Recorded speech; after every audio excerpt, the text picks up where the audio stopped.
Hey everybody, it's me Rex the dog, and today I want to talk about the new Penguin TV show that just started on HBO Max. Well, they just call it Max now. And I was surprised by how much I enjoyed this. Now, I don't think I've previously talked about kind of my relationship with, I guess, kind of like comic books and superhero media and stuff like that, but my dad had a comic book store, and I spent a lot of time in my life reading lots and lots of comic books. Lots and lots of comic books.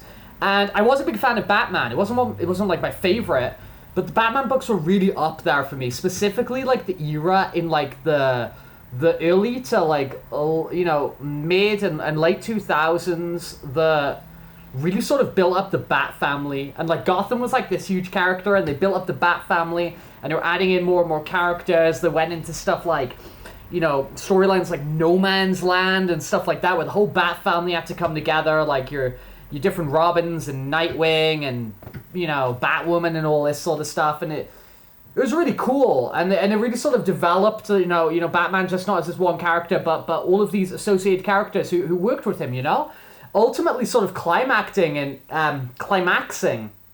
in the stuff written by Grant Morrison, where you started to get like Dick Grayson became Batman, and you had Batman Incorporated, where like Batman and Catwoman were flying around the world together, sleeping with each other, and setting up Batmans in different cities. And I don't know, I just thought it was really sick when they kind of did the New 52 and reset it. It was a good jumping off point for me, to be honest.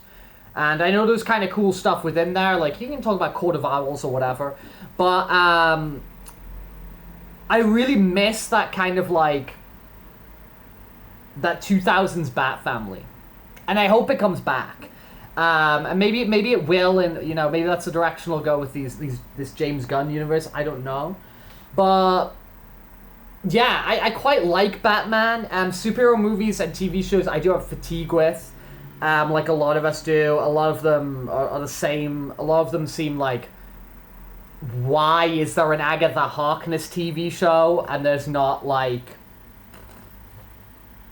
Ghost Rider anything? Like what? But anyway, let's talk about the Penguin.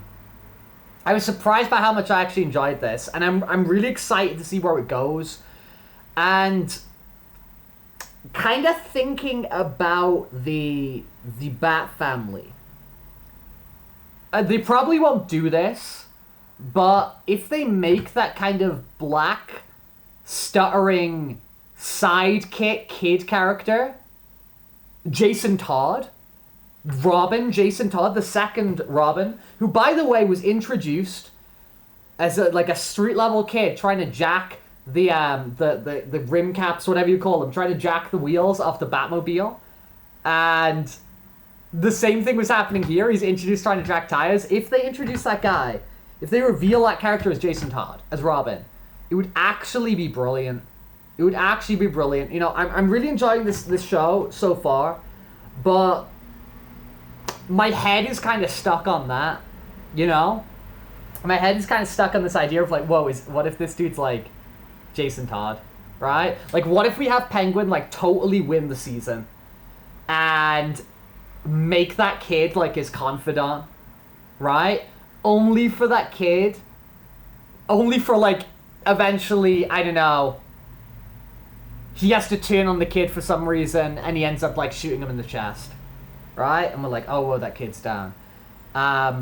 Really dark ending, You've got like the Penguin, he's taken over. He had this kid he kind of trusted and whatever, and then he's showing like just how his dark side, his true colors are, and he murders this kid. Like really dark ending, and it's like, whoa, like the Penguin, you know what I mean? But then you get the kid like getting up, rising, and revealing he's wearing bulletproof armor under his clothes because the kid's been like Robin undercover the entire time in the operation. Bring in Robert Pattinson, Batman in the Batsuit for the finale, and it would possibly be like not possibly, because like let's look at kind of like the history of what we're working with here. It would be the greatest cinematic introduction of the Robin character ever, and they would have pulled it off effortlessly as like a massive twist in already what is so far like, and I think it's gonna keep it up, like a great show, like already like a great show. I know, I just think that would be like so cool, and I've kind of got the idea stuck in my head, especially because when it comes to Robins as well. Like, I mean, I love Robin. Like, I mean, I especially love Dick Grayson. I love Dick Grayson, and I love how he's kind of like a Batman without all those problems, in spite of going through the same things, right? He got his parents murdered in front of him, and then Batman picks him up to recruit him to be a child soldier.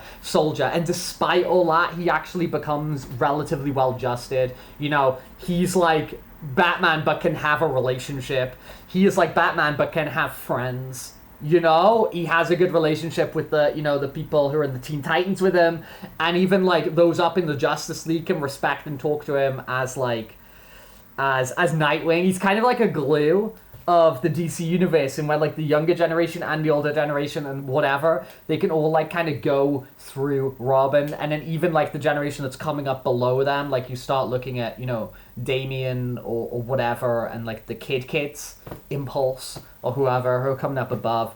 But despite me being like a huge Dick Grayson fan, and like I love Dick Grayson, and you know, I kind of wish Dick Grayson was still Batman and all that sort of thing, because it's a really nice progression and evolution of the character for those of us who are like invested in the ongoing serialized storytelling and don't want just like things resetting like The Simpsons over and over, right? I feel like Jason Todd Robin makes way more sense to be introduced to this Batman than Dick Grayson.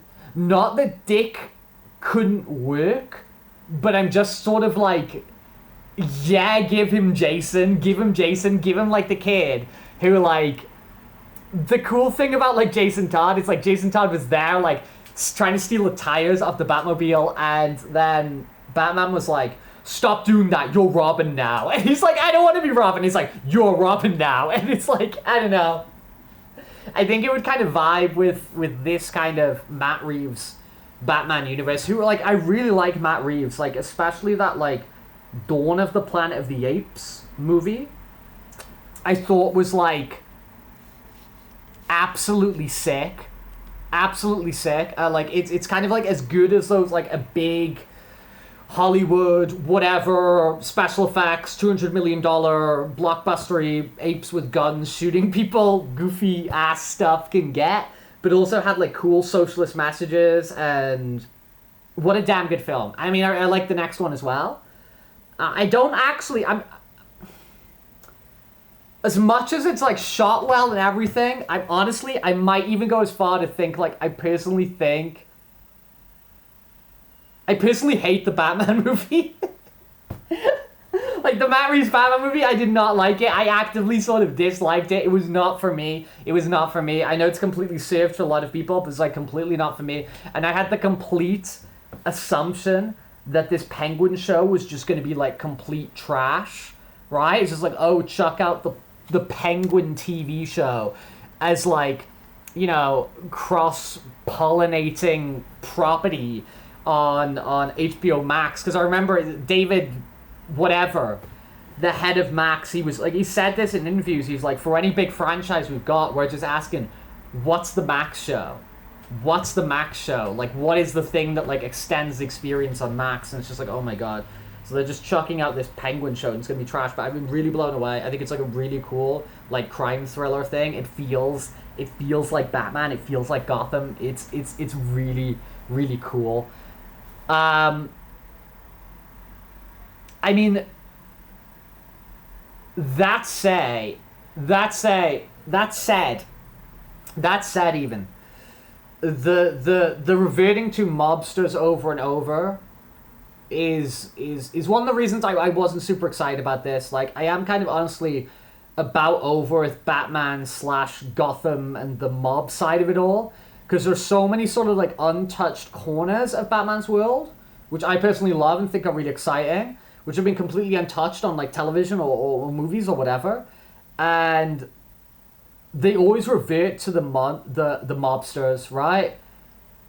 Honestly, the Arkham show has always been where the money's at, and the fact that they don't do that is, I don't know. That all said, despite this being a mobster thing, I think it's sick. Despite it being like part of the Matt Reeves Batman movie, which I actively didn't like. This show's sick. I would really recommend checking it out. I'd really recommend checking it out. It's a really cool like crime thriller, pulpy sort of thing. It's sick so far. Colin Farrell's he's awesome in it. He's like really awesome in it. But yeah, that's kind of just me saying like, I like Batman comics when they've got all the Bat family in. I like things when they develop. I really want to see Robin and stuff. That's my fan fiction of putting Robin in the Penguin. If he's Robin, I'm gonna freak out. And yeah, and despite everything, despite like me kind of being over the mobsters and not being into this like universe. I'm sick of universes, dude. This show's kind of cool, and we'll check it out. So that's kind of my little 10-minute ramble of the day. The Penguin. Good show, at least so far. Blown away, I'd go as far to say.